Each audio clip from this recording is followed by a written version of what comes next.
Hi everyone, my name is Beata Wilczek and this is Fashion Knowledge, a podcast educating, disrupting and shaping fashion futures. Fashion Knowledge is brought to you by Unfolding Strategies, a consultancy and education lab for digital, inclusive and sustainable fashion in Web3.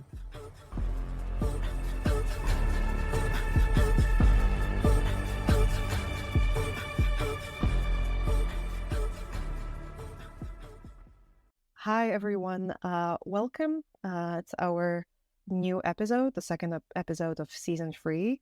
Today our amazing guest is Scarlett Yang. Scarlett is based in London and she's an innovation designer and the founder of Studio Scarlett Yang.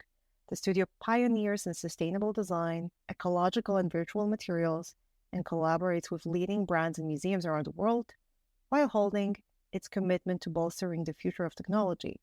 Scarlett has a hybrid background in couture from CSM, St. Ruth and Martins in London, design research from Royal College of Art, and science engineering from Imperial College London. So she comes from a very, very versatile background from one of the best universities in UK.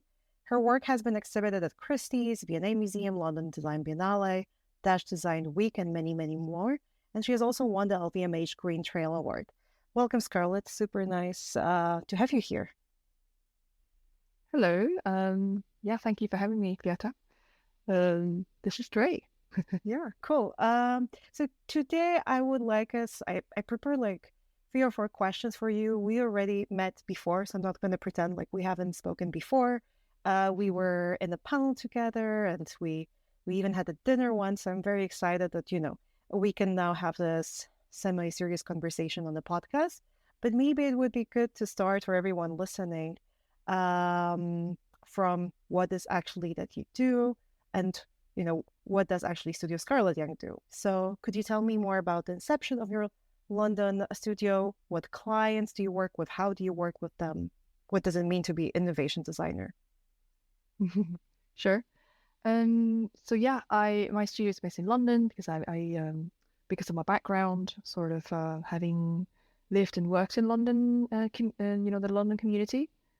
And so basically, at my studio, we focus on, in general terms, future-facing foresight innovation that is really sort of tackling this and delving into the intersection of ecology, so climate change, and design, whether that's fashion or is it lifestyle, different types of design, and the use of technology. So whether that's biotechnology, it's biomaterials, or digital tech, immersive technologies. So this is generally speaking, right? It sounds like it's quite diverse.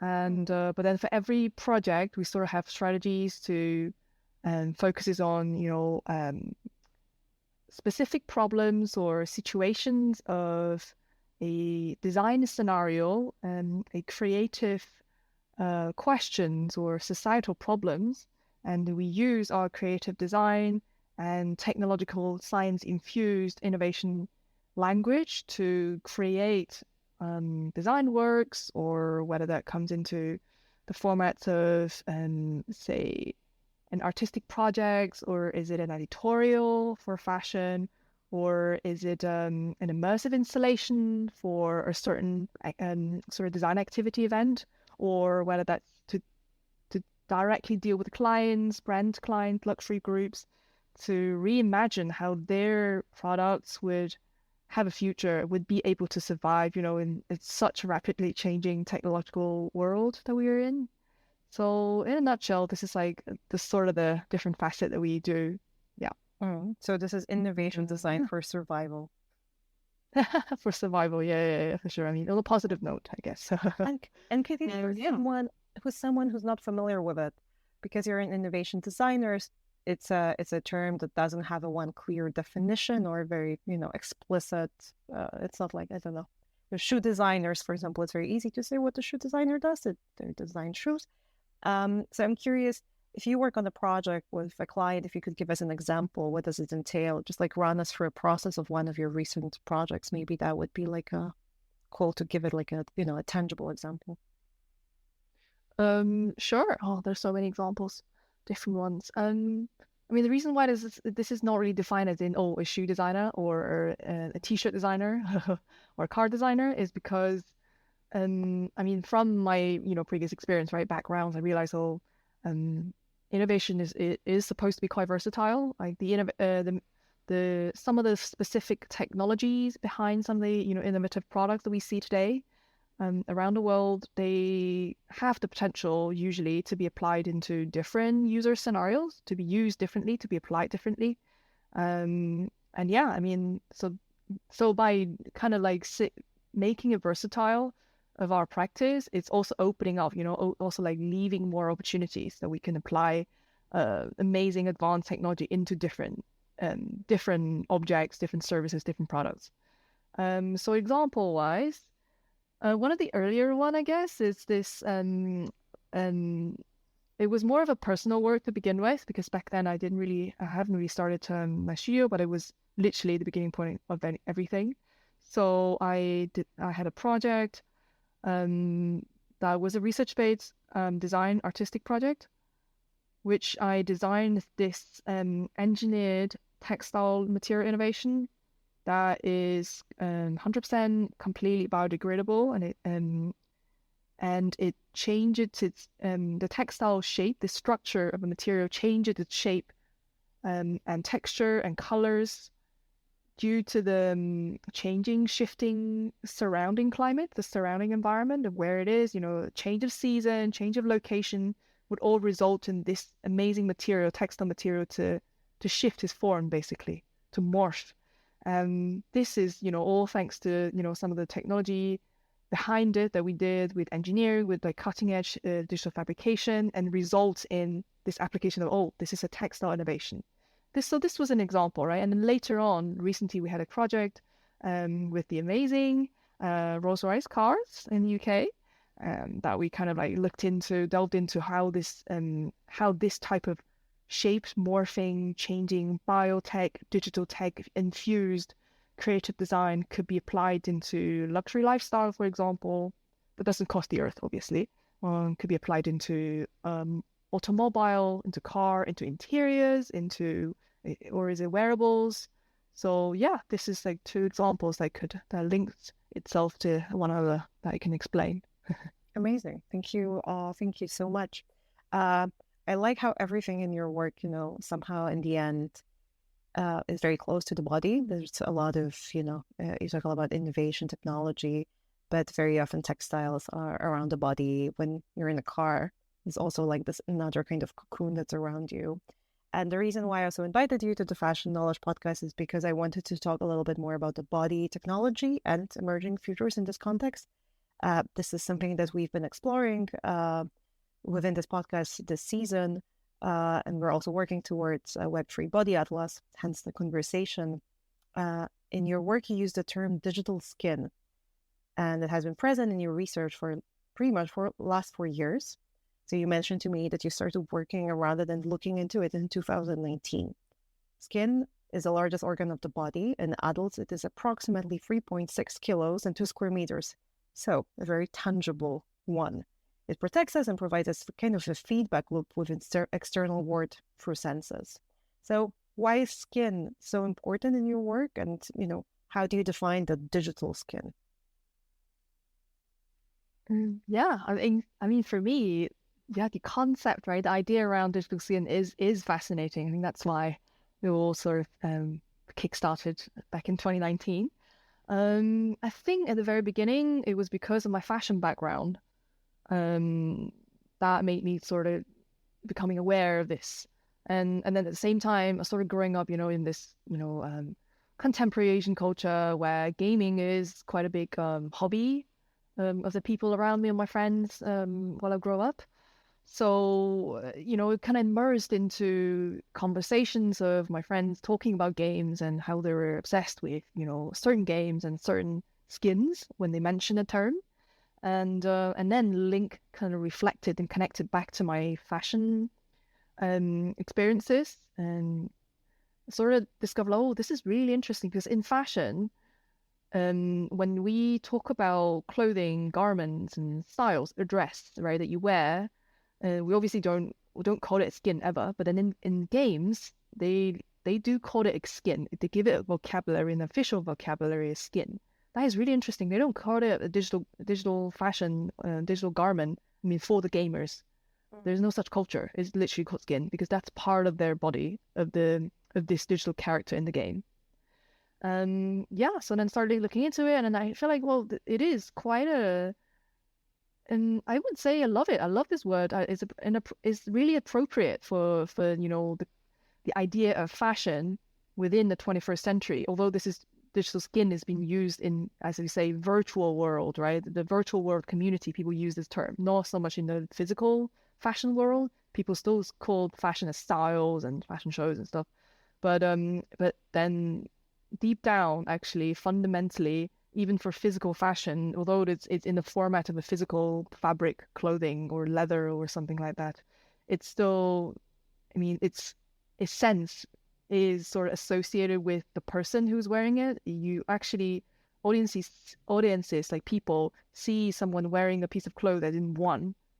The fashion is defining the identity of that person at that one specific time and location and moment of, your social status or your identity of how either that's stereotypes or labels in the real world through fashion. Fashion is literally fashion as the skin of the physical world is sort of a media, right? To kind of express all of these phenomena. I think it's amazing. I love this word. And then delving into people call it skin in the digital world, but skin is literally an organism, a bioorganism in the real world. It would never be recreated in the virtual. I mean, I can't say ever. I mean, because you never know. There might be cyborg in the future that has actual skins. But for now, as we speak, right, we don't expect that. Yeah. So this is how I would not say define, but how I would say the association of skins, digital skins, with fashion, with physical, with clothing, and the gaming culture. That's really fascinating. Yeah, I love that you're talking about gaming culture because being very immersed in the digital fashion scene industry, however we call it, in the last years, I'm always intrigued that there's this firstism and feeling of groundbreaking ideas, but I feel there's not much conversation what happened before in gaming.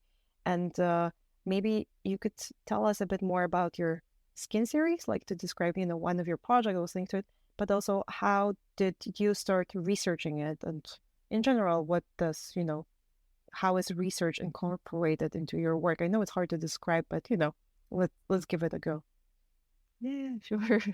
Yeah, yeah, I think earlier the time, I think my research interest, in digital fashion, digital skins, the concept of digital skin was more in a sense of how gamers, actual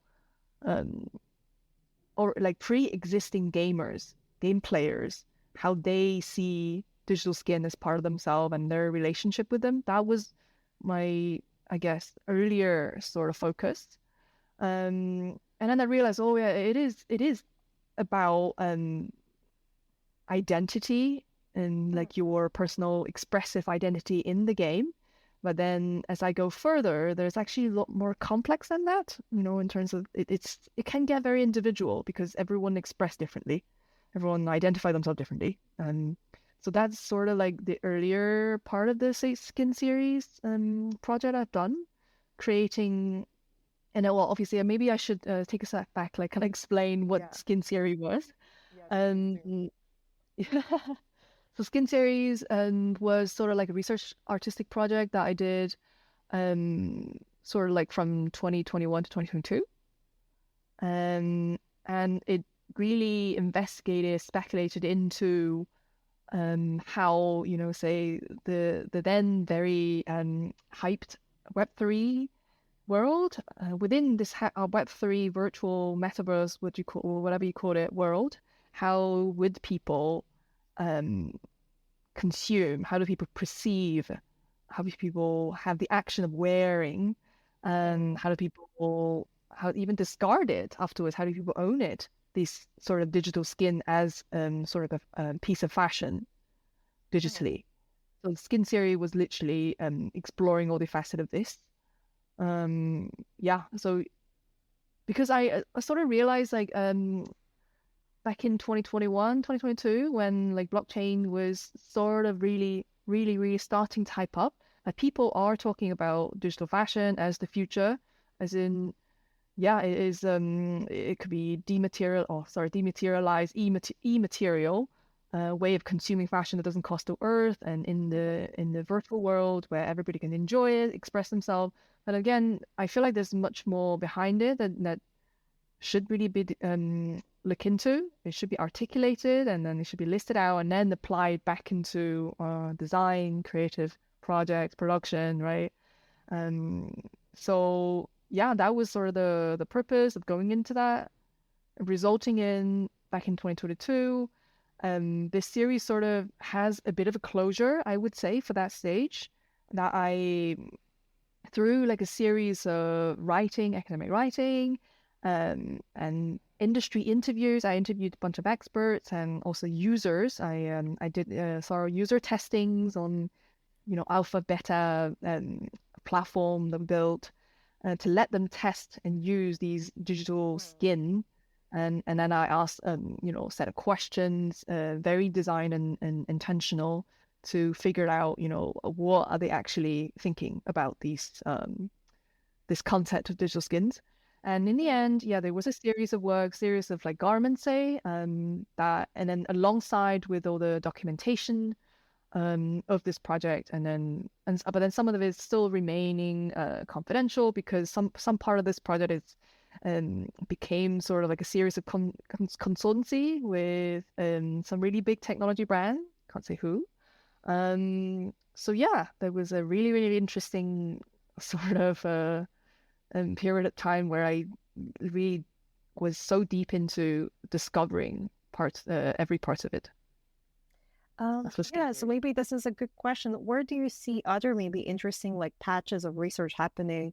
And also, should this research be open access? Should it be, should it be only like client based? Where do you see also like other interesting avenues of that kind of reflections?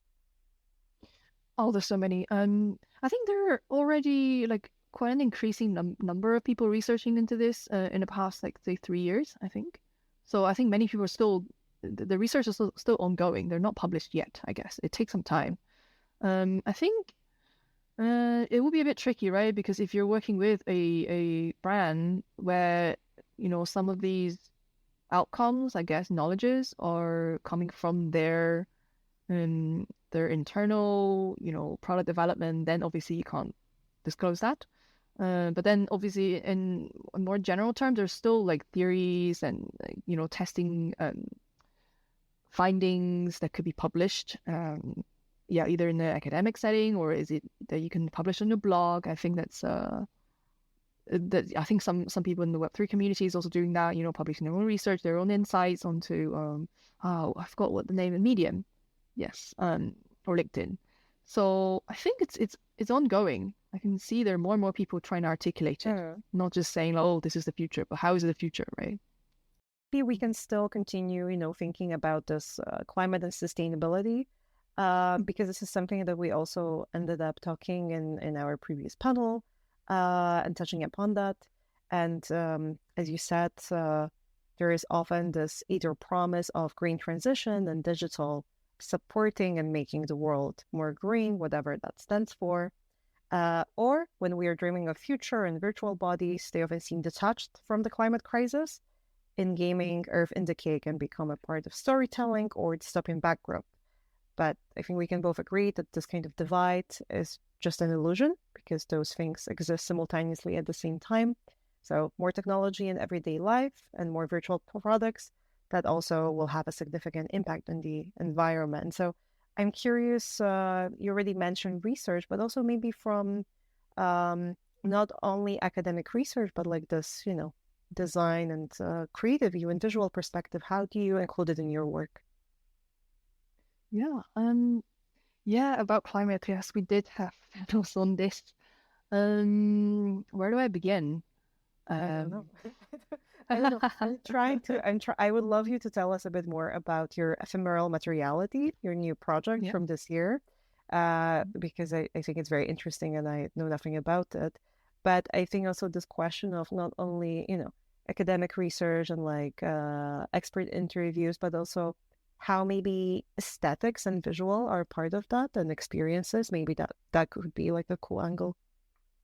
Yeah, sure. Right. So I think first of all, climate. I think, yeah, my work is always kind of evolved around like climate ecology. The reason why, I guess, it's partially, I mean, I am passionate about, the sustainability, circular solutions in creative terms. Also, I think my work is also quite focused on materials, right? Materiality, like Mm. why and how is material the way it is, and in what sense. And then that's really interesting because when it comes to digital, using digital media or virtual, like you make a 3D digital twin of this material, of an object, of a sculpture or clothing in the digital world, for example, it doesn't have materials anymore. It only has data points, right? Pixels. So this contract, this hybrid form of materiality in today's world, how we are consuming on social media and everywhere, things are a blend of digital and physical anyway. I think that's really interesting to me. This materiality sort of really link back into climate. Uh-huh. So that is something that I see is really not detaching from from its physical body and the digital visual experiences of a material, say, where this, any all materials in this whole world and the whole planet results into our planetary ecosystem, let's say. Uh-huh. Um, so in that sense, no. And also, I think another thing is, so when we talk about digital these days, yes, there's always questions on every, startup pitch deck, every conferences, every news outlets asking, oh, this digital tech, this crypto Web3 innovation is amazing, but what about sustainability? What about the climate influences, right? It's always the last question, though. I don't know why. Um, and then I think it's funny because people never asked about this before the rise of crypto, no? Before there was already a lot of, like, say, how to say, digital design, digital engineering, digital services, and digital products, using that's targeted towards climate. People use technology, and virtual, like, rendering, processing, Uh-huh. AI and such to help combat climate change.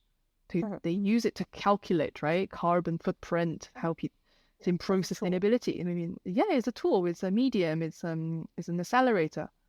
So, but then the funny thing is, like, when it comes to crypto, people, I think more and more people are trying to, sort of criticize this new concept of crypto when Web3, and at that point of, oh, what's energy use? But then it's sort of integral, right? I mean, I think it's digital mediums, and it's already been used in a lot of different facets of our everyday life, our science, our design, our creative um, culture, everything. So yeah, but then people sometimes tend to kind of divide it, so then it's a bit more black and white. I guess it's easier to understand as well, right? That's that's what I think. I don't know, when you talk about it, I it makes me think of when I visited one of the big companies selling laptops, and they disclose energy consumption and the kind of category of energy consumption. So like in the same way as you buy a fridge or a cooker or I don't know, air conditioning, it will say if it's A plus plus or maybe I don't know, B plus. And we never really, I don't think that this is in the mass consumer. mm, you know it's in the side of a consumer to think also what is the energy consumption of the tools that we use every day, so our smartphones, our laptops. So this is interesting you touching upon that, because definitely there are some things are more questioned and interrogated on that particular parameter and others are not. Yeah, I think. That's true. The energy, for example, take this example. I think it's fair when people sometimes question, say, oh, such digital product rendering, visual or services on a platform is having a significant impact through consuming too much energy. I think this is also, how to say it, it's not a black and white. I don't particularly think it's evil that this is all the case, or I don't think it's something to be optimistic about either. I think it's about there's so much behind this. I mean, it's about where you are, like who's your energy provider, how much fusion energy, how much clean energy are they using? I mean, can you change that? I mean, maybe you can have some actions to contribute into changing it, right? But then it's there are many sort of parts of the chain behind this result of people, this statement saying the virtual product, virtual technology is resulting a huge impact on the environment.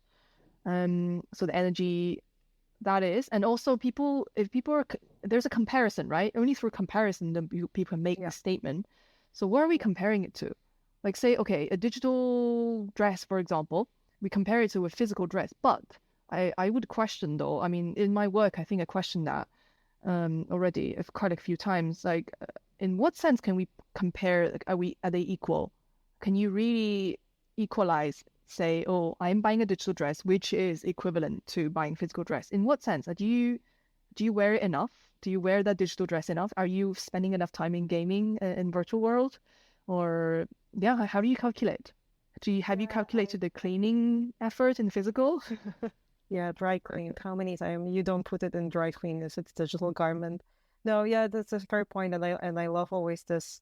I always love to question this analogy and this comparison, and I tend to do it very often on like live panels whenever a certain numbers and data is being brought up, saying that this is that many percent more sustainable or efficient or whatsoever other commonly used synonym. And I usually always, pull out like different disciplines saying you don't compare playing in the football field to playing a computer game, even though both belong to the category of cultural inventions of games. You don't do that with music, because with music we know that consuming music on streaming platforms is less sustainable. So this is not a very fruitful comparison. But I always feel like it hurts new products that are in the making.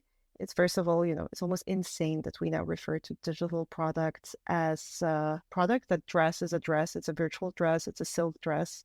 It belongs to this kind of category of the same. This is almost insane that it flips so quickly, because a couple of years ago it would be a lie. It would be an illusion. It would be almost cheating if you think about wearing a filter as a garment, or a filter to look in a different way, to have a pigeon on your head or to look more cute. So this is quite fascinating how it bended what is possible and what is not to own and to consider product. So as this is things, products, experiences in the making, I think it reduces it, if we can, but it's natural human, quality to think like, okay, this is something that I know and let's compare it. But maybe I'm curious, how do you approach those things in your new project? Maybe we can talk a little bit more about that, and also how it plays with does it touch upon this discussion on climate and sustainability and digital, and how does it work with senses and the body? Oh yeah, I actually forgot to include that. Talking about the work, the most important thing. So various ways. So for example, this work of mine, recent work of mine, ephemeral materiality, in brief term, explaining what it is. It is a immersive, interactive installation piece. It's physical, and it has sensor and algorithm programming behind it, behind this screen of visual content, visual and audio.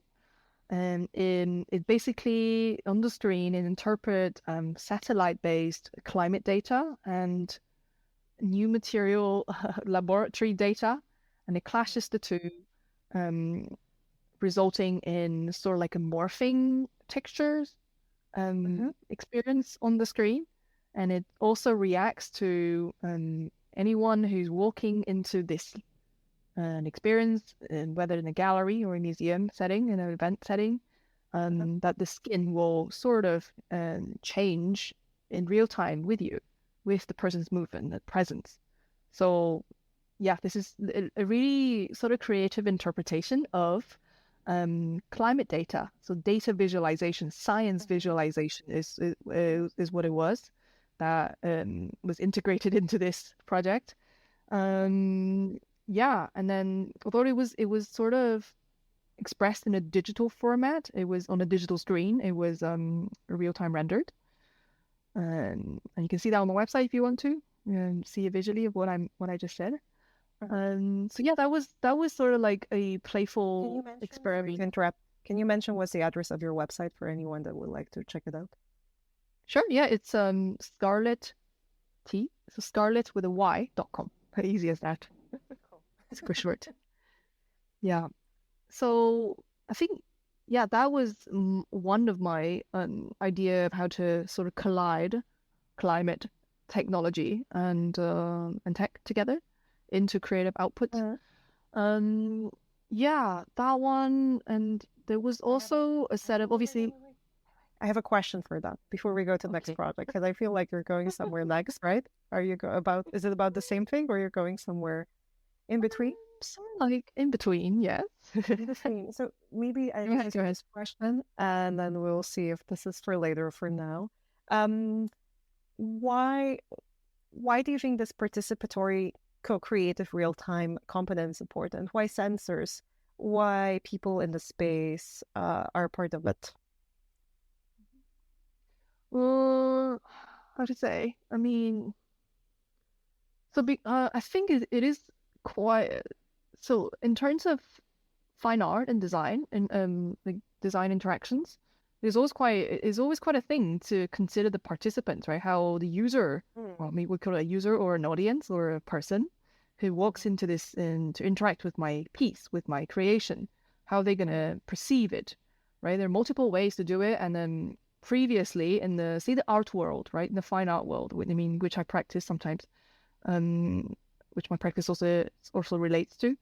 In the traditional fine art world, it's not so much interactive, right? It's always like the artist or the creative designers or the engineers decide, oh, what am I going to show you as I am the creator and you are the audience. So it is quite a new medium for me to try out as well, to kind of sort of surrender a little bit of my my power and to give the freedom to the person coming to interact with my design piece. So then, yeah, perhaps this is an assumption to let them feel it themselves, so that they can interpret what it meant and then what was the climate message that was behind it, and then they will be asking more questions rather than just like seeing a beautiful image walking by. Great, thank you so much. I'm happy I asked. Yeah, and actually, yeah, there was something I think that connects well to what you were just saying. What I was just gonna say, it was not only the satellite climate visualization that got into this digital installation. It was also so basically because we also make like physical material technology innovation, right? We make new materials that has different like engineered properties that is super advanced. Intelligent material, we call it smart materials. And then so we document everything in our design lab, in our design laboratory in London, central London. Great space.